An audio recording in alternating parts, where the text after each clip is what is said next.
వేలకి వేలు లక్షలకి లక్షలు ఫిక్స్డ్ డిపాజిట్లు చేయకపోయినా పర్వాలేదు, వాళ్ళ కోసం మీరు పాలసీలు కట్టకపోయినా పర్వాలేదు, దేవుని సన్నిధిలో గనక మీరు మీ పిల్లల్ని నిలబెట్టగలిగితే దేవుడు వారి జీవితాన్ని అద్భుతంగా మారుస్తాడు. ఇది నా 23 ఏళ్ల ఆత్మీయ జీవితంలో దేవుడు నాకు తెలియజేసిన ఒక గొప్ప సత్యం.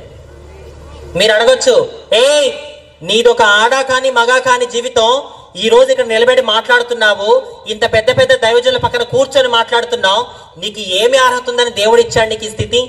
నీ విలువేంటి? నీ అర్హత ఏంటి? నిజమేనండి, నాదొక స్త్రీ జీవితం కాదు, నాదొక పురుష జీవితం కాదు, నాకు అర్హత లేదు, నాకు విలువ లేదు.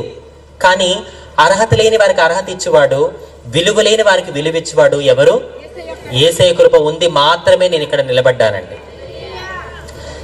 ఈ రోజు ఇక్కడ నిలబడడానికి దేవుడు నా జీవితంలో 3 విషయాలు చూశాడు. ఎన్ని? 3 విషయాలు.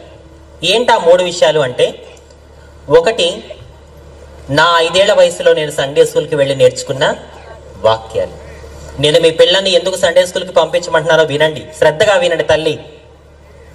2, నా 16 ఏళ్ల వయసులో నా యవ్వన కాలాన్ని దేవుడితో ఎక్కువగా గడపడం. యవ్వనస్తులు చాలా జాగ్రత్తగా వినాలి.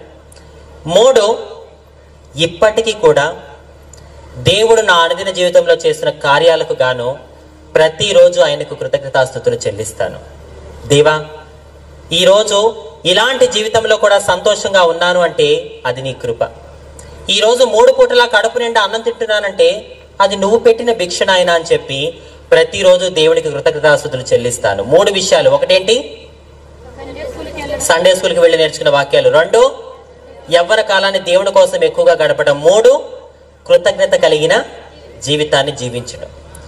ఈ 3 విషయాలు దేవుడు నా జీవితంలో చూశాడు. చూసి ఏం చేశాడు? వెనకాల ఉన్న వాళ్ళు ఏం చేశాడు? దేవుడు గొంగలి పురుగు లాంటి నా జీవితాన్ని అందమైన సీతాకొక చిలుకగా మార్చాడు. ఘాటుగా చాపళ్ళు కూడా దేనిమయపరచాలి. గొంగలి పురుగును చూసి అందరూ అసహించుకుంటారు, చీదరించుకుంటారు, భయపడతారు. ఒకప్పుడు ఈ సమాజంలో నా విలువ అదే. నన్ను చూసి ఎంతో మంది అసహించుకున్నారు, చీదరించుకున్నారు.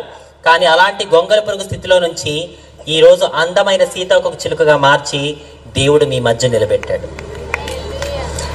దేవుని యొక్క మహాకృపతో